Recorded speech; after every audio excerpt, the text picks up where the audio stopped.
দেখেন, হায়াত মওতের মালিক আল্লাহ, ন্যূনতম সিকিউরিটি নিয়ে চলাও হলো সুন্নাহ। কিন্তু আমাদের লড়াইটা হলো, আমার মা স্বাভাবিকভাবে কান্নাকাটি করেন, আমার পরিবার সবাই। তো আমি আমার মাকে বলেছি যে দেখো, মানে আমরা যে লড়াই নেমেছি, আমার একটা মনে হয় কি, কোন রাজনীতিবিদের না বাসায় মৃত্যুটা হইতে পারে না, এটা কোনো ভালো মৃত্যু না। যিনি রাজনীতি করেন, যিনি লড়াই করেন, যিনি বিপ্লবী, যিনি সংগ্রামী, তার মৃত্যুটা হবে একটা সংগ্রামের মধ্যে দিয়ে, একটা রাজপথে, একটা গ্লোরির মৃত্যু। আমি তো ভীষণ ভাবে প্রত্যাশা করি, আমি ছোটবেলা থেকে এই স্বপ্নটা দেখি, অনেক জায়গায় বলেছি, যে একটা তুমুল মিছিল হচ্ছে অন্যায়ের বিরুদ্ধে।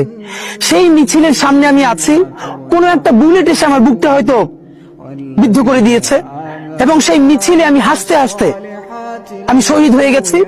এবং সবাই যখন মৃত্যুটাকে ভীষণ ভয় পায়, আমি তখন হাসতে হাসতে আল্লাহর কাছে ভীষণ সন্তুষ্টি নিয়ে পৌঁছাতে চাই যে আমি একটা ন্যূনতম ওই জীবনটা লিড করতে পারলাম, যে আমি একটা ইনসাফের হাসি নিয়ে আমি আমার আল্লাহর কাছে পৌঁছতে চাই।